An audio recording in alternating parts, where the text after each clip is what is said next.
You want to find that drive and focus that has you locked in and on fire every single day? My book, The Mirror of Motivation, will do it for you. I bought a copy for you. You take care of the shipping. The book is free. Click the link down there. I got you. DreAllDay.com. Now tuned in to the show where you learn the discipline that moves you to show up day after day to do the work. The confidence that will pull you, push you, motivate you, inspire you to put yourself out there boldly and authentically, and the mental toughness to continue showing up, doing the work, putting yourself out there even when the success you've expected to achieve is yet to be achieved. And on top of all this, what you're saying, there's more? Yes, there's more. You get the personal initiative. This is that self-starter energy, that go-getter energy, that energy that moves anyone when they have it, when they are so inclined to make things happen instead of waiting for things to happen. We put all this together into one package, and what you get is what you're listening to right now: the mindset, the method, the philosophy, the book, the podcast called Work on Your Game. My name is Dre Baldwin, also known as Dre All Day. Welcome to the show. Today's topic is you must develop, and you must cultivate, you must nurture your sales mindset in order to fully profit off of your work. Any of you, anyone listening to this who you believe you are good at what you do, you believe there are people out there whom you can serve, whom you can help, whose lives, whose businesses, whose mindsets, whose bodies, whose whatever it is that you help them with, you can help them create positive change in that space. You believe you have something of value to offer the world, and you understand that value gets exchanged for value. If you're going to give value to people, then it only makes sense that you should be receiving at least equal, if not greater value back in return. If that is you, if I'm describing you right now, you don't have to be a business owner, you don't have to be an entrepreneur or freelancer, but if you just want to get value back for the value that you put out in anything, you could be working at CVS. I worked at CVS summer before my sophomore year of college. You need a sales mindset in order to profit off of your work. I know someone, actually I know a whole lot of someone, but there's one particular person I'm thinking of when I'm talking about this. Not going to say their name, but I know someone who's a really, really, really good creator. Meaning, when it comes to delivering the goods of what they do for a living, this person is one of the best that I've seen. They can communicate very well. They can explain what they do well. They have an innate sense of how things work in their area of expertise. This person is an expert as far as knowing all that needs to be known, knowing all the things that could go wrong, having been through a whole lot of experiences, having helped a whole lot of people, having built a track record of positive results. This person has it all. They check every single box. And I know others who are just as good, if not better, in other areas besides what this particular person does that I was thinking of when I thought of this subject that I'm thinking of right now. But here's the thing you got to understand. Unless you develop a focused mind on the sale, the exchange of your value for value from other people, unless you get focused on that, or until you get focused on that, you will forever you'll have these feelings of maybe unfulfillment. You'll feel like you're being underpaid. You feel like you're doing way too much work in exchange for the value that you're getting back in return. You'll feel like maybe you'll feel a little bit resentful of the fact that you've given so much value to so many people, yet you don't feel like you're getting equal value back in return. So you feel like you're kind of giving a whole lot more than you're getting. Has any of you ever felt that way? I'm sure you have. Maybe you feel it right now. Maybe that's what led you to listening to this. I'm going to help you with that today. I'm going to tell you exactly what you need to do, or what you need to start doing, and or what you need to remind yourself of to make sure that this problem doesn't continue to perpetuate in your life. Point number one, today's topic once again is you must have a sales mindset to profit off of your work. Understand something. Let's get this right on the table from the beginning. This is something that a lot of salespeople, creators, entrepreneurs, brand builders never quite understand. Creating things and selling things are two separate disciplines. If this was the whole episode, if I just ended the episode right there 5 minutes in, I would tell you everything that you need to know, and you could be able to come up with at least 15 ideas for what you need to do with that information if that was the whole episode today. If I stopped it right there. Creating things, meaning creating things could be being great at podcasting. Creating things could be you can write an amazing book. Creating things could be you're a great speaker or a salesperson or a coach or a basketball player or a personal trainer or I don't know what's other jobs that are out there. Teacher. Or what's another thing? You fix iPhone screens. You're great at what you do. If you are amazing, you're a great dancer, you're a great athlete, you are a great fill in the blank with whatever it is you do when you're out there working. Doing that thing and selling that thing are not the same thing. They are two completely different things. In other words, you must give the same amount of attention and respect and investment into learning how to sell what you do as you give into doing what you do. I've said this I'm sure I've said it here on the podcast before. I've talked about it in my emails. If you're not on my email list, go to workonmygame.com and get on my email list. Don't be a fool. I've talked about this in my books. I've talked about this on my Instagram story. If you're not following me on Instagram, it's at Dre Baldwin. And this is something that a lot of people really need to get, especially if you have if your background, and you don't have to have the same background, but if in what you do is anywhere similar to mine, and that when it comes to my professional basketball career, the only reason that I had a professional basketball career is because I know how to sell. I know how to sell myself. I know how to market and promote myself in such a way that I can get other people interested in listening to me, following me, reading me, watching me, finding out what I'm doing, at least getting more information. I'm good at that. That's a skill of mine. I had some natural abilities at it, but I also have developed the skill to do that. The only reason I played pro basketball is because I had the ability to sell myself. Because any of you who have heard my story enough here on this podcast, if you read my book, Work on Your Game, you read my first book, Buy a Game, back in 2011. Shout out to those who've been following me for that long.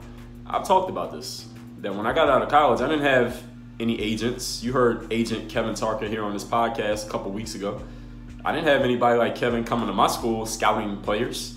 No, there were no Kevins calling my phone or sending me emails or recruiting me or trying to sign me. I didn't even have any exposure camps reaching out to me, telling me to come to their camps. Because y'all know that, at least back then, when I was getting out of college, exposure camps, which if y'all don't know what that is, like a job fair for athletes where they want athletes to come there and play their game in front of decision makers, and hopefully they can be the middleman. The exposure camp event itself is the middleman between the team, general managers and coaches, etc., and the actual players who want to play for those teams. So the exposure camp is like the event that brings everybody together. It's the connector event. Exposure camps are for-profit events, meaning every single player who attends an exposure camp pays money to come to the camp. So exposure camps want to get as many players as possible at their events. They probably put a cap on it, but usually they'll take every player they can get because it's more profit for them, right? And here's the thing that I don't think I've ever even talked about this. A couple of my college teammates, when I was a senior in college, received recruitment/pitch messages in the mail, physical snail mail letters, recruiting them to come to a certain exposure camp. Because what this camp, and they didn't send a letter to every player on the team, they sent a letter to certain players who were seniors, players who looked like they had good stats, players who looked like maybe, sorta, possibly could play professional basketball, or their performance looked like they might be interested in playing pro basketball. The exposure camps would recruit players just to see who they could get to come to their camp. I didn't receive a single one of those letters, not one. So they weren't even, the exposure camps that would charge me for a chance to play pro ball didn't even ask me, did I want to play pro ball? You understand what I'm saying? I didn't have any coaches, agents, etc. knocking down my door to play pro basketball, offering me opportunities. The only reason that opportunities existed, any opportunity I had in pro ball, is because I know how to sell, market, and promote myself. I'm not saying that to impress you, but to impress upon you that as much time as, for those of you who are following me, let's say up till 2014, 2015, when I was damn near everything that I put on the internet was about basketball and playing basketball and practicing basketball every single day. Those of you who are following me during that time, as much time and effort and attention and energy and focus you saw me putting into working on my ability to play basketball, I had to, and you need to, be putting that same amount of time, attention, energy, focus into learning how to exchange your skill for what you want in exchange for the skill, which is usually money. That's usually the way we do transactions in this world, at least in Western culture, as far as I know. There's a different way, you let me know.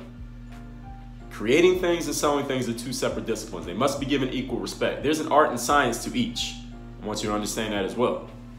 The art part is the kind of parts that you just go off your feel, you go off your instinct. Like, this just makes sense, this feels right, this one, I think this one looks better than that one. So there's the art side of the things that you do. Then there's also the science side. The science side is the data. The science side is the black and white. The science side is the, yeah, you can feel this way, but this is what the facts are saying. You understand? That's the difference between the art and the science. There's an art and science to everything, and there's an art and a science to both selling and creating. Some people are really good at the art side of things, which is usually people I know who are really good at the art side of things. Those are the creators. They're great at creating things, but they're terrible at selling the things that they create. So they have all these great things that nobody can have because they can't sell them to anybody. They don't have the mindset to sell. Not that they can't do it. They just don't have the mentality of, all right, how do I get this in people's hands? I created it, but now I got to get it out to people so I can actually get paid for it and actually help other people with it, which we're going to get to in a minute. So there are a lot of people who are great at the art side. Not a lot of people, at least whom I've known. I mean, there are plenty of people out there who are, but people whom I've known are not so great always at the science side. The science side of what you do is the data, the black and white, the facts. See what the science is? The science will look at your art and say, yeah, that's cool. Your art is cool, but here's what the data says. So your art, we're gonna cancel this piece of art out because the data says this piece of art ain't working. And that's something that not only do many people who are great at the art side, many artists, not only do they ignore it, but they also have a hard time accepting it. If someone comes to them with some science, some data that says your art is not working, a lot of artists don't want to hear that. A lot of artists are not objective enough from looking at their own creation to take it out in the back and shoot it like an old dog that's on his last legs, because they put everything they had into it. They put their passion into it. They put themselves into it. They take it personally. They own it.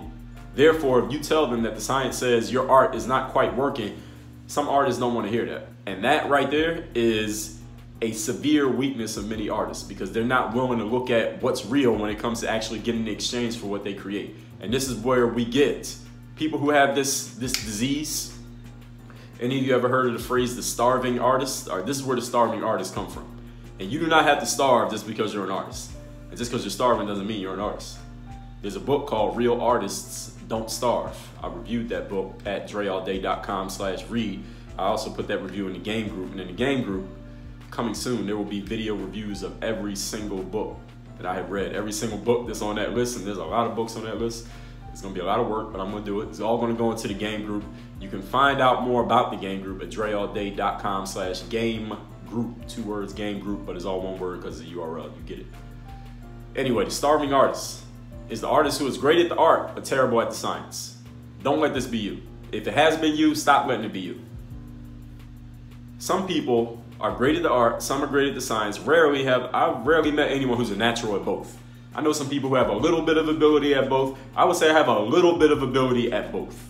I'm not natural at either one. Little bit of ability at both. I think if I had to pick one, what side would I lean towards? I'd say I would lean a little bit more towards the artist side, but as I've learned over the years, that the science side matters a whole lot. I mean, like I said, I wouldn't have had a pro basketball career if I didn't understand the science side of actually selling myself. I could be the greatest player in the world who never got a contract if I didn't understand the science. Which means this. All of that means this. For those of you who are great artists, you must invest in your learning. And those of you who are great scientists, you're great at data, but you can't create something that will be compelling. You can't create a great product, or you've never created anything from scratch that's worth buying.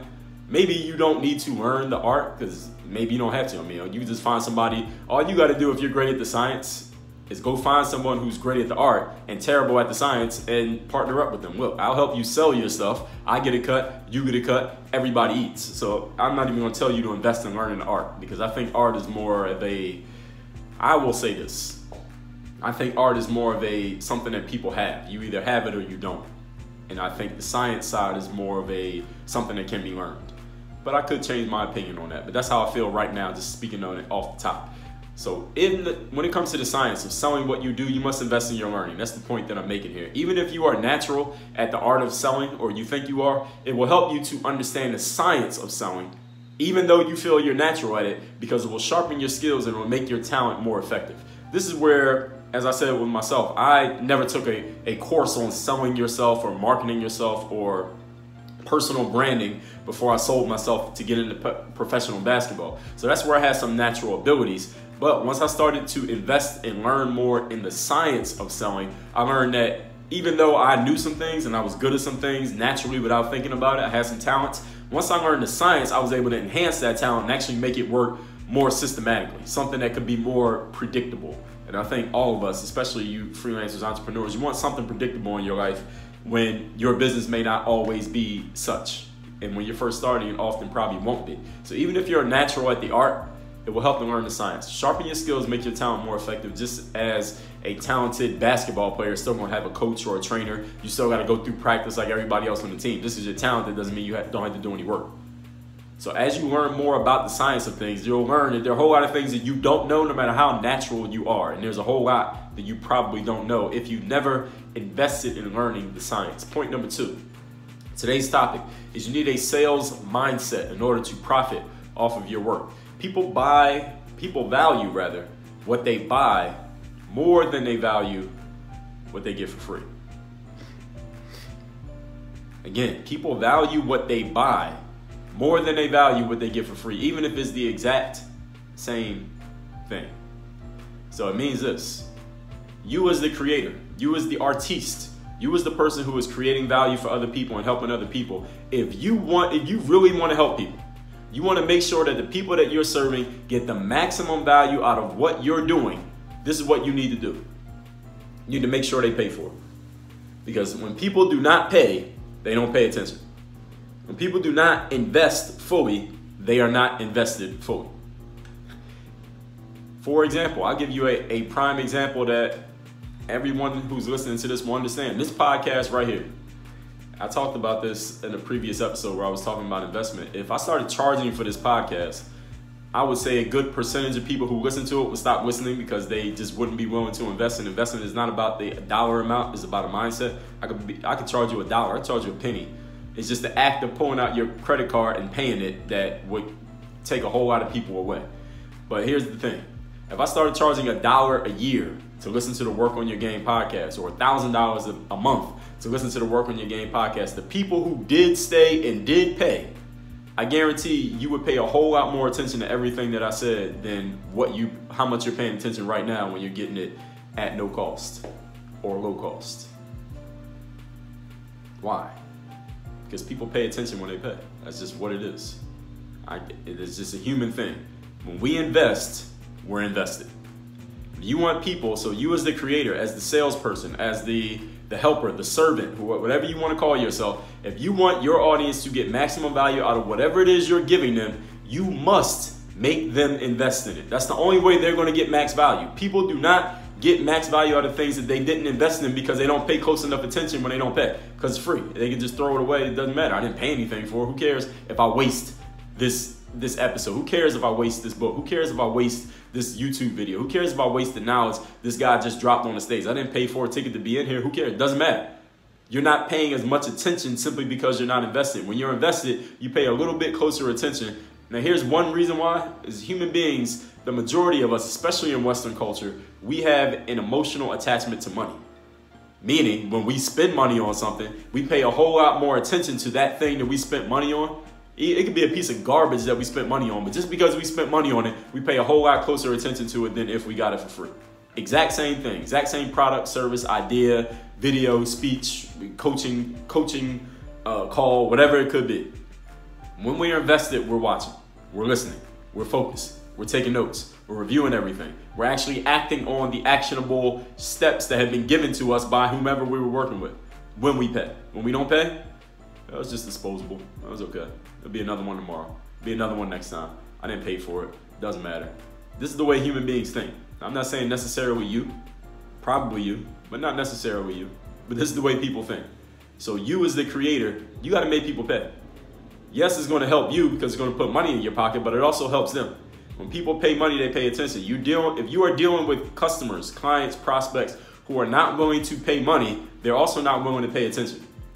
All right, so don't be mad or upset or saddened when you deal with a prospect who ends up being a suspect because they're not willing to pay money because you don't want that person anyway. They wouldn't, even if they paid money, they would not get any results. You would not get a good testimonial out of them. You wouldn't get a great case study out of them, nothing. Nothing about that interaction would have done anything good for you, except it would have put some dollars in your pocket. But the amount of time you would have had to invest in that person for them to get no results, not because you're bad, but because they're not really invested, is not even worth it. People had to invest to be invested. Clear enough? Point number 3. Today's topic is you must develop a sales mindset in order to get your products, services, ideas, value, whatever your value is, out to people. You must develop a mindset of selling, a mindset of making an exchange, not just giving, but an exchange. Point number 3. In basketball, there's this saying, and I think I did a whole episode on this, probably a couple hundred episodes back. Full archive is in the game group. You can also get there through workonmygame.com. In basketball, there's a saying that says, the question is not if you can shoot the ball, because almost every pro basketball player can shoot the ball on some level. And when I say shoot the ball, I'm talking metaphorically, okay? So before you make a joke about some player who can't shoot, this is the metaphor. Meaning, if you're out there, you probably can do the thing, right? If you're signed to a record label, you probably can sing on some level, or dance, or rap, or whatever it is they signed you for. If you're on a basketball team, you probably can play basketball. There's something you can do on the court that makes a contribution, that makes you worthy of being on the team. You're a soccer player, you know how to play soccer on some level. If you're a teacher, you know how to teach on some level. I mean, somehow you got that job, right? Somehow they decide to hire you. The question is not if you can do the thing. The question is, can you create an opportunity to do the thing? So in basketball, we say, the question is not if you can shoot. The question is, can you get your shot? See, a lot of basketball players can shoot, but they never score any points. Not because they can't shoot. They didn't forget how to shoot. It's because when they get on the court, they can't find an opportunity or create an opportunity to actually shoot the ball. They can't get open. When they get open and they do get the ball, the defense is on them so closely they can't even attempt a shot.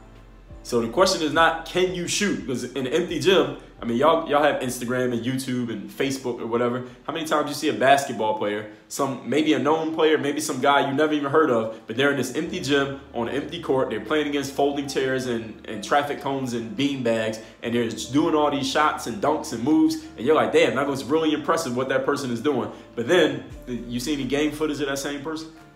You see that same person playing in the game, and you're like, wait a minute, why is what they're doing in their practice look nothing like what they're doing in the game? Why are they making all these shots in the practice, but then in the game, they can't make that shot one time? Because it is not about if you can shoot, it's can you get your shot. Here's what you must understand. Creating great stuff is one game. Selling it is another. They are not related. I mean, they are, but they're not. What I mean is, in order to sell stuff, you got to create something. Or at least if you're going to do it through your own stuff, you do. So they're related in that way. And when you create something, you probably want to sell it. So they're related in that way. Well, the way that they're not related is that just because you can create something great does not mean you can sell something. In that way, they're not related. You create all the great stuff that you want. That will not contribute to your ability to sell. You must invest independently in each ability. I know some great creators, as I said at the top of this episode, who couldn't sell water in the desert. I know some creators also who have products that are not very good. They're kind of trash. I'm looking at this problem like, this is it? This is what you're selling? But they sell more than you would think they're selling based on their work.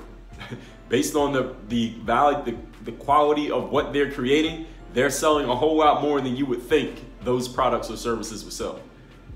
I'm telling you that to tell you that these are two different games. Have I said that often enough? So what should you do with all this information? You have to invest in your education. You need to read up on selling, read up on marketing, take some online courses, subscribe to some YouTube channels. It doesn't matter who it is or where you're getting it from if you don't know how to sell. All right, so anybody out there can give you some information. If you've never gotten any, anybody can give you something. If you're not a good salesperson, you can learn from everybody. If they're talking about it, selling, marketing, publishing it, selling and marketing, then they're probably better than you if you've never done it. If you've never invested in selling or marketing, somebody who is, and they're willing to put it out in public, they can at least say one thing that you can learn from. So you need to start investing in your selling and marketing skills, or the creation of your selling and marketing skills if you have none to this point. Let's recap today's topic, which is you need a sales mindset to profit off of your work. And I mentioned my book, The Seller's Mindset. coincidentally, workonmygame.com/sell, S-E-L-L, the seller's mindset. There's also a part of the business bundle, which you can get at workonmygame.com/biz, 3 books on sales, value, exchange, and creation. But today's topic, again, as we recap, you need a sales mindset to profit off of your work. Point number 1, creating things and selling things are 2 separate disciplines which must be given the same amount of time, attention, and respect. There is an art and a science to each. Some people are a natural at one or the other. Very rare is the person who's a natural at both. Even if you are a natural, just like a very talented basketball player, you still got to practice. You still got to show up to practice. You still got to train. You still got to do the work that everybody else does because it sharpens your skill and it enhances your talents. All right, talent that is not honed and worked on becomes wasted talent. Point number 2, people value what they buy more than they value what they get for free.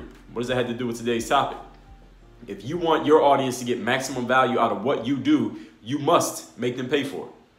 What people do not pay for, they're not invested in. When people are not invested, they're not invested, meaning they're not going to get great results out of anything that you give them for free simply because they're not paying as close attention to it as they would pay attention to something that they pay for, even if it's the exact same product, service, idea, etc. Point number 3, in basketball, we say the question is not if you can shoot, because a lot of people can shoot. The question is, can you get your shot? Can you actually get open and shoot a shot in a game when everybody's trying to stop you from doing so? Those are 2 different questions. Here's what you got to understand. Creating great stuff is one game, selling things is another game. They are not related. They are, but they're not. Being good at one does not make you good at the other. That's the point that I'm making, which means you must invest independently in each. I know some great creators who couldn't sell a cup of water in the desert. I know some creators with trashy products who sell a whole lot more than you would think they would based on their trash ass products. There are 2 different games. So what do you need to do? Invest in your education. Read some books on sales. Buy every book on sales that you can afford and buy it right now. Go watch some YouTube videos on sales while you wait for the books to come in the mail. Take online courses. Doesn't matter who it is or where you're getting it from. If you have never invested in sales before, everybody can teach you something. If they're talking about it and publishing it, they believe in it enough to talk about it in the public, then you can learn from it. Keep learning. And if you are a creator, again, every minute that you are not invested in the exchange, getting your stuff in the hands of other people in exchange for their money, you are hurting your business and you're hurting your ability to create. There's only so much you can create without getting anything back before you're not going to be able to create anymore. And again, seller's mindset at workonmygame.com/sell, S-E-L-L. Work on your game. Dre, all